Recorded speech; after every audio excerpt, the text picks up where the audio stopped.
এই যেটো ঘৰ এই ঘৰটোৰ এটা ৰুমত ছোৱালীজনী ইয়াত ভাড়া কৰি আছে। ভাড়া লৈ থকা আজি এমাহমান হৈছে। ছোৱালীজনী এটা 24 বছৰমান 25 বছৰ বয়স হ'ব। এটা NGOত কাম কৰে। ঠিক এনেকুৱা সময়তে 10:30 11 এনেকুৱা সময়ত ছোৱালীজনী কামলৈ ওলাই যায়। আজি ঠিক সেইটো সময়তে এটা এই যেটো চুৰি মৰা যেটো ঘটনা সংঘটিত হ'ল এই গেটৰ সন্মুখত ছোৱালীজনীক এটা ল'ৰাই পেটত আৰু হাততো আঘাত পাইছে, ডিঙিটো পাইছে,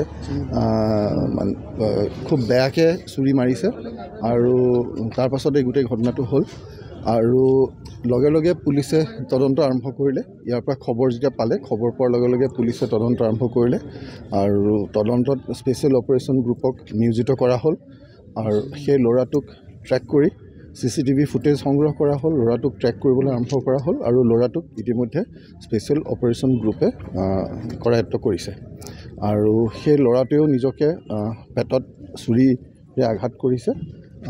হয়তো ছুইচাইড কৰিবলৈ চেষ্টা কৰিব পাৰে। কিমান ফেটেল এইটো সময়ত দেখা যাব, কথাখিনি ওলাব। কিন্তু সেই ল'ৰাটোক এখন গাড়ীত পোৱা গ'ল, ল'ৰাটোকো লৈ যোৱা হৈছে হস্পিটেললৈ। এতিয়ালৈকে যিখিনি দেখা যায় যে ছোৱালীজনী লগত সেই ল'ৰাটোৱে সম্পৰ্ক স্থাপন কৰিব বিচাৰিছিলে। তেওঁ এটা ৰোমান্টিক সম্পৰ্ক বিচাৰিছিলে, কিন্তু ছোৱালীজনীয়ে সেই সম্পৰ্ক বিচৰা নাছিল। যিহেতু সেই সম্পৰ্ক ছোৱালীজনীয়ে বিচৰা নাছিল, ল'ৰাটোৱে ছোৱালীজনীক ওপৰত বাৰে বাৰে হেঁচা প্ৰয়োগ কৰিছিল যাতে ছোৱালীজনীয়ে এই ল'ৰাটোৰ লগত সম্পৰ্ক কৰে। এই ল'ৰাটোৰ নাম ভূপেন দাস নলবাৰীৰ, কিন্তু ছোৱালীজনীয়ে সেই সম্পৰ্ক বিচৰা নাছিল আৰু যিহেতু ছোৱালীজনীয়ে সেই প্ৰেম প্ৰত্যাখ্যান কৰিছিল, ল'ৰাটোৱে বাৰে বাৰে এই হেঁচা প্ৰয়োগ কৰি আজি এই গোটেই ঘটনাটো সংঘটিত হ'ল। ইয়াৰ বাহিৰে এতিয়া এই মুহূৰ্তলৈকে এইখিনি কথা আমি পাইছোঁ আৰু ইয়াৰ বাহিৰে যিখিনি কথা ওলাব আমি আপোনালোকক জনাম। কিন্তু গুৰুত্বপূৰ্ণ কথাটো হ'ল যে যিটো ল'ৰাই, যিটো আসামী, সেই আসামীটো কৰায়ত্ব হৈছে। গতিকে বাকী কামখিনি এতিয়া আৰু কোনোবা আছে নেকি তাৰ লগত, সেই গোটেই কথাখিনি তাৰপিছত ওলাব কি আছে কি নাই।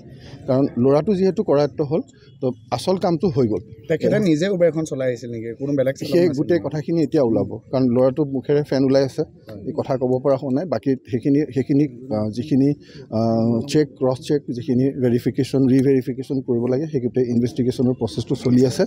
গতিকে আমাৰ কাৰণে আটাইতকৈ গুৰুত্বপূৰ্ণ কথাটো আছিলে যে ছোৱালীজনীক ততালিকে চিকিৎসা প্ৰদানৰ চেষ্টা কৰা আৰু যিটো আসামী তাক কৰায়ত্ব কৰা।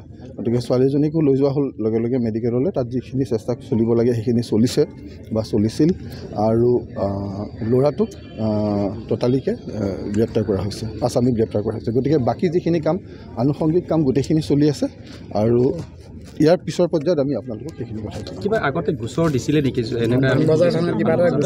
এটা গোচৰ পাণবজাৰ থানাত দিছিলে। সেই গোচৰটো দিয়াৰ তেনেকুৱা গোচৰৰ ক্ষেত্ৰত যিখিনি প্ৰচিডিঅ'ৰ হয় সেইখিনি পাণবজাৰ থানাই সেই প্ৰচেছখিনি কৰিছিল আৰু তাৰ সেই ক্ষেত্ৰত যিখিনি কাম কৰিব লাগে তাৰ পৰা সেইখিনি তেওঁলোকে কৰি আছিল। আৰু বাকী সেই গোচৰৰ ক্ষেত্ৰত কি আছে সেইখিনিও আমি গোটেইখিনি বস্তু ভালকৈ চাম। এই যুৱকজনৰ বিৰুদ্ধে দিছিল। ছোৱালীগৰাকীজনীৰ দেউতাকো আৰক্ষীতে কৰ্মৰত বুলি কৈছোঁ। এই গোটেইখিনি কথা আমি আপোনালোকক জনাম যে ছোৱালীজনীৰ আমি পৰিচয়টো, আমি নামটো ল'ব নালাগে, ক'ব নালাগে। গতিকে সেইকাৰণে সেই নামটো আমি কোৱা নাই। ঠিক আছে, পৰিয়ালৰ মানুহ আহি আছে, আমি সেই গোটেই ঠিক আছে।